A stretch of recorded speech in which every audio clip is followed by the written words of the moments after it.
Hello friends, welcome to my channel. Friends, మా ఛానల్ని మీరు ఫస్ట్ టైం చూస్తున్నట్లయితే తప్పకుండా సబ్స్క్రైబ్ చేసుకోండి. పక్కనే ఉన్న బెల్ ఐకాన్ని క్లిక్ చేసి ఆల్ ఆప్షన్ని సెలెక్ట్ చేసుకోండి. ఫ్రెండ్స్, ఈ వీడియో చాలా ఇంట్రెస్టింగ్గా ఉండబోతుంది. తప్పకుండా చివరి వరకు చూడండి. ఇక స్టోరీలోకి వెళ్ళినట్లయితే ప్రేమ ఒంటరిగా కూర్చొని ఆలోచిస్తూ ఉంటుంది. ఇంతలోనే నర్మద అక్కడికి వచ్చి, ఏంటి ప్రేమ, గుడిలో జరిగిన ఆ గొడవ గురించే ఇంకా ఆలోచిస్తున్నావా అని నర్మద అనగానే అప్పుడు ప్రేమ, లేదక్క, అది నాకు మామూలే కదా, కానీ నాకొక డౌట్ అక్క అని ప్రేమ అంటుంది. అప్పుడు నర్మద, ఏంటి ప్రేమ, ఏంటా నా డౌటు చెప్పు అనగానే అప్పుడు ప్రేమ మాత్రం, అక్క, ఆ భాగ్యం వాళ్ళని చూస్తుంటే నాకు ఏదో డౌటుగా ఉందక్క. వాళ్ళ మాట తీరు, వాళ్ళ ప్రవర్తన, వాళ్ళు చెప్పే విధానం బట్టి చూస్తుంటే వాళ్ళు మనల్ని మోసం చేస్తున్నారేమో అని అనిపిస్తుందక్క అని ప్రేమ అంటుంది. ఇక ఆ మాటలు విన్న నర్మద కూడా, అవును ప్రేమ, నాకు కూడా అలాగే అనిపిస్తుంది. కానీ ఈ విషయం నేను మీ బావగారితో చెప్తే మీ బావగారు మా అన్నయ్య పెళ్ళి చెడగొట్టడానికే నువ్వు ఇదంతా మనసులో పెట్టుకొని ఇప్పుడు ఇలా నాటకం ఆడుతున్నావా అని చెప్పి ఆ రోజు నన్ను మీ బావగారు తిట్టారు. కానీ ఇప్పుడు భాగ్యం గురించి మావయ్య ముందు చెప్తే ఇక మావయ్య కూడా నమ్మరు. ఎందుకంటే బావగారికి చాలా రోజుల తర్వాత ఈ పెళ్ళి ఫిక్స్ అయింది. ఇప్పుడు మనం ఏదైనా చేస్తే, ఈ పెళ్ళి ఆగిపోతే మావయ్య బావ చాలా బాధపడతారు అని నర్మద అనగానే అప్పుడు ప్రేమ, లేదక్క, ఇప్పుడు బాధపడతారని చూస్తూ మనం వదిలేస్తే ఆ భాగ్యం శ్రీవల్లి వాళ్ళు మనల్ని మోసం చేస్తున్నట్టు అనిపిస్తుంది. కొద్ది రోజులు బాధపడతారు, కానీ ఆ భాగ్యం చేసే మోసం చూస్తుంటే బావగారు మావయ్య జీవితాంతం బాధపడతారక్క. ఎలాగైనా ఆ భాగ్యం నిజ స్వరూపాన్ని నిరూపించాలి అని ప్రేమ అంటుంది. అప్పుడు నర్మద, ఎలా నిరూపించాలి అని నర్మద ఆలోచిస్తూ ఉండగా ఇంతలో నర్మదకి ఒక ఆలోచన వస్తుంది. చూడు ప్రేమ, రేపు ఉదయాన్నే మనం ఇద్దరం ఆ భాగ్యం ఊరికి వెళ్ళి ఆ భాగ్య నిజ స్వరూపాన్ని తెలుసుకుందాం. ఇక తన గురించి మావయ్యకి చెప్దాం అని నర్మద అంటుంది. అప్పుడు ప్రేమ, సరే అక్క అని చెప్పి ఇక అక్కడి నుంచి వెళ్ళిపోతారు. ఇక ఇంతలోనే ఉదయం అవుతుంది. నర్మద ప్రేమ ఇద్దరూ కూడా రెడీ అవి బయటికి వెళ్తూ ఉంటారు. ఇంతలోనే వేదవతి అక్కడికి వచ్చి, ఏంటి అక్కా చెల్లెలు కలిసి ఎక్కడికో వెళ్తున్నట్టున్నారు అని వేదవతి అనగానే అప్పుడు నర్మద, అదే అత్తయ్య, పెళ్ళికి కావలసినవన్నీ తీసుకోవాలి కదా, మేము కొన్ని తీసుకునేవి ఉన్నవి, అందుకే వెళ్తున్నాం అని నర్మద అంటుంది. అప్పుడు వేదవతి, అదేంటి నర్మద, నేను రాకుండానే మీరిద్దరే వెళ్తారా అనగానే అప్పుడు నర్మద, లేదత్తయ్య, మీకు కూడా నేనే తెస్తాను అని చెప్పి ఇక వేదవతి పిలుస్తూ ఉన్నా పట్టించుకోకుండా ప్రేమ నర్మద ఇద్దరు కూడా అక్కడి నుంచి వెళ్ళిపోతారు.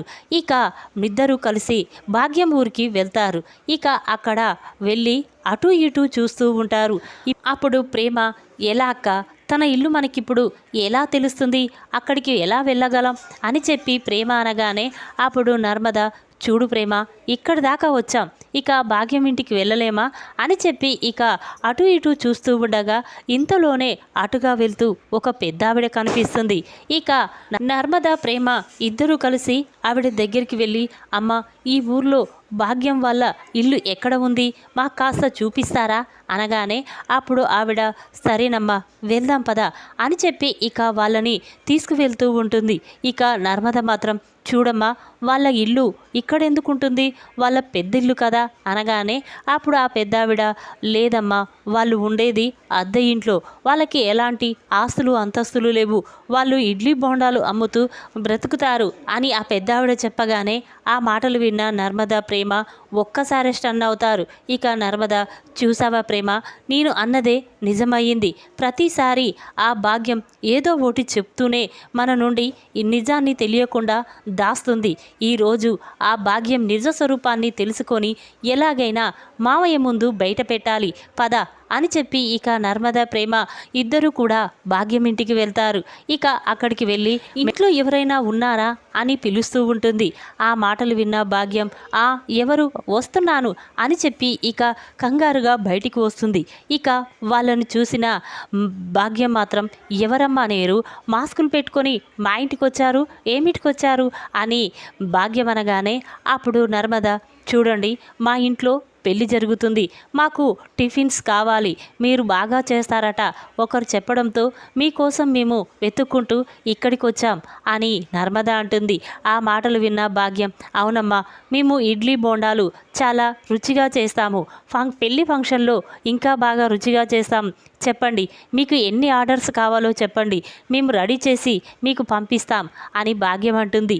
ఇక ఆ మాటలు విన్న నర్మద, ప్రేమ ఒక్కసారి స్టన్ అవుతారు. ఇక నర్మద మాత్రం ప్రేమ వైపు చూస్తూ కళ్ళతో సైగ చేస్తూ, చూసావా ప్రేమ, ఈ భాగ్యం మనల్ని ఎలా మోసం చేస్తుందో అని నర్మద అనగానే అప్పుడు ప్రేమ అవునక్క అన్నట్టు చూస్తూ ఉంటుంది. ఇక భాగ్యం మాత్రం, ఏంటమ్మా మీరిద్దరు చూసుకుంటున్నారేంటి, మీరు ఆర్డర్స్ కోసం వచ్చారు కదా, చెప్పండి మీకు ఎన్ని టిఫిన్స్ కావాలి, మాకు చెప్తే మేము తొందరలో రెడీ చేస్తూ ఉంటాం కదా అని భాగ్యం అంటుంది. ఇక ఇంతలోనే భాగ్యం భర్త బయటికి వస్తాడు.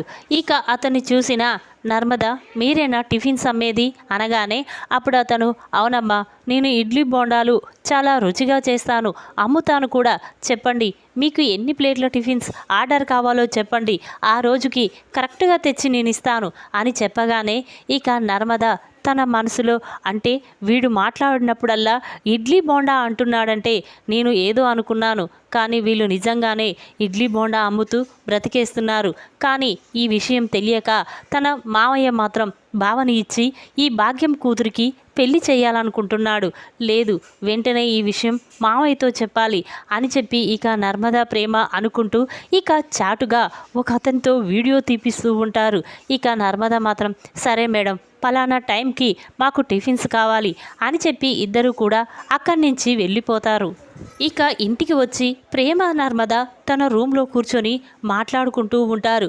ఇక ప్రేమ మాత్రం, ఎలా అక్క, వాళ్ళు కూడా మోసం చేశారని తెలిస్తే మామయ్య చాలా బాధపడతాడు, ఇప్పుడు మామయ్యకి ఈ వీడియో ఎలా చూపించాలి అని ప్రేమ అంటూ ఉంటే అప్పుడు నర్మద, చూడు ప్రేమ, ఇప్పుడు మనం వాళ్ళు మోసం చేశారని మనకు తెలిసి మనం ఊరుకుంటే ఇక ఆ భాగ్యం బావకి తన కూతుర్నిచ్చి పెళ్లి చేస్తుంది. ఇక మామయ్య బావ ఇద్దరు కూడా జీవితాంతం బాధపడవలసి వస్తుంది. అందుకే వెంటనే ఈ విషయం మామయ్యతో చెప్దాం పద అని చెప్పి ఇక నర్మదా ప్రేమ హాల్లోకి వస్తారు. ఇక వాళ్ళను చూసిన రామరాజు మాత్రం, ఏంటమ్మా ఏమైనా మాట్లాడాలా, ఇద్దరు కలిసి వచ్చారేంటి అనగానే అప్పుడు ప్రేమ మాత్రం, మామయ్య మీతో ఒక విషయం చెప్పాలి అని అంటుంది. ఇక అది చూసిన నర్మద, అవును మామయ్య, నీతో ఒక ముఖ్యమైన విషయం మాట్లాడదామని ఇక్కడికి వచ్చాం అనగానే అప్పుడు రామరాజు, ఏంటమ్మా అది చెప్పండి అని అంటుండ్రు. ఇక నర్మద మాత్రం ప్రేమ వైపు చూస్తూ ఉంటుంది. అప్పుడు ప్రేమ, చెప్పక్క, పర్వాలేదు అనగానే అప్పుడు నర్మద, చూడు మామయ్య, ఆ భాగ్యం మనల్ని మోసం చేసింది అని నర్మద అంటుంది. అప్పుడు రామరాజు, ఏం మాట్లాడుతున్నావమ్మా, భాగ్యం మోసం చేయడం ఏంటి అనగానే అప్పుడు నర్మద, అవును మామయ్య, ఆ భాగ్యానికి ఎటువంటి ఆస్తులు అంతస్తులు లేవు, వాళ్ళు ఉండేది కూడా ఒక అద్దింట్లోనే, వాళ్ళు ఇడ్లీ బోండాలు అమ్ముతూ జీవనం సాగిస్తున్నారు. అంతేకాదు మన ముందు వాళ్ళు డబ్బున్న వాళ్ళ లెక్క నాటకం ఆడారు. కానీ ఆ ఊర్లోకి వెళ్ళి మేము నిజం తెలుసుకున్నాం మావయ్య, మాకు నిశ్చితార్థం రోజే డౌట్ వచ్చింది. కానీ ఆ రోజు మీతో చెప్తే మీరు ఏమంటున్నారని తెలుసుకోక అంతా నిజం తెలుసుకున్నాకే ఈ విషయం మీతో చెప్దామని అనుకున్నాం. కానీ ఈరోజు నేను ప్రేమ ఆ భాగ్యం ఊరుకు వెళ్ళి మారువేషంలో మేము భాగ్య నిజ స్వరూపాన్ని తెలుసుకున్నాం అని నర్మద అంటుంది. అప్పుడు రామరాజు మాత్రం, ఎలాగమ్మా అనగానే అప్పుడు నర్మద తన దగ్గర ఉన్న వీడియోని రామరాజుకి ఇస్తుంది. అది చూసిన రామరాజు ఒక్కసారి స్టన్ అవుతాడు. ఇక వెంటనే రామరాజు, అవునమ్మా, నేను మాత్రం ఆ మోసం గురించి తెలుసుకోలేకపోయాను. నా కొడుక్కి ఇన్ని రోజుల తర్వాత ఒక మంచి సంబంధం వచ్చిందని సంతోషపడ్డాను. కానీ ఈ భాగ్యం మాత్రం మన ఆస్తిని చూసి పెళ్లి తన కూతురికి చేస్తుందని అస్సలు ఊహించలేకపోయాను. కానీ తన దగ్గర ఇంత తప్పు పెట్టుకొని మనల్నే ఇంకా ఎదిరించి మాట్లాడుతుంది. అయినా ఈ భాగ్యానికి మోసం చేయాలని ఎలా అనిపించింది చూడమ్మా, వెంటనే తన దగ్గరికి వెళ్దాం పదా అని చెప్పి ఇక రామరాజు అంటాడు. అప్పుడు నర్మద, లేదు మావయ్య, మీరు భాగ్యానికి ఫోన్ చేసి ఇంటికి రమ్మని చెప్పండి అనగానే అప్పుడు రామరాజు సరేనమ్మా అని చెప్పి ఇక రామరాజు తన ఫోన్ తీసి భాగ్యానికి ఫోన్ చేస్తాడు. రామరాజు నుండి ఫోన్ రావడంతో భాగ్యం ఫోన్ లిఫ్ట్ చేసి చెప్పండి అన్నయ్య అని అంటుంది. అప్పుడు రామరాజు చూడమ్మా భాగ్యం, నీతో కొంచెం మాట్లాడాలి, ఒకసారి ఇంటికి వస్తావా అని రామరాజు అనేసరికి అప్పుడు భాగ్యం సరే అన్నయ్య ఇప్పుడే వస్తున్నాను అని చెప్పి భాగ్యం, శ్రీవల్లి తన భర్త ముగ్గురు కూడా రామరాజు ఇంటికి వస్తారు. ఇక వాళ్ళను చూసిన రామరాజు మాత్రం చాలా కోపంగా ఉంటాడు. ఇప్పుడు భాగ్యం ఏంటన్నయ్య రమ్మని చెప్పారు, ఏమైనా మాట్లాడుకోవాలా అనగానే అప్పుడు రామరాజు అవునమ్మా మాట్లాడుకోవడానికే రమ్మని చెప్పాను, అయినా మీ ఫైనాన్స్ వ్యాపారాలు ఎక్కడో ఉన్నాయని చెప్పారు కదా, వాటి గురించి మాట్లాడుకుందాం అని రామరాజు అనేసరికి ఇక భాగ్యం ఒక్కసారి స్టన్ అయిపోతుంది. తన మనసులో ఇదేంటి ఫైనాన్స్ వ్యాపారం గురించి మాట్లాడాలంటాడేంటి, మా గురించి ఏమైనా నిజం తెలిసిపోయిందా ఏంటి అని చెప్పి ఇక భాగ్యం కంగారు పడుతూ ఉంటుంది. అప్పుడు రామరాజు అదేంటమ్మా ఏం మాట్లాడకుండా అలా సైలెంట్గా ఉంటావేంటి అని రామరాజు అనగానే అప్పుడు భాగ్యం కంగారు పడుతూ అన్నయ్య అది అది అని అంటూ ఉంటే అప్పుడు రామరాజు చెప్పమ్మా ఇది కాకపోతే ఇంకోటి ఎన్ని అబద్ధాలు లేవు, ఎన్ని మోసాలు లేవు అనగానే ఇక భాగ్యం ఒక్కసారి స్టన్ అవుతుంది. అది కాదన్నయ్య అనగానే అప్పుడు రామరాజు చూడు భాగ్యం, నువ్వు మోసం చేశావని మాకు తెలిసిపోయింది.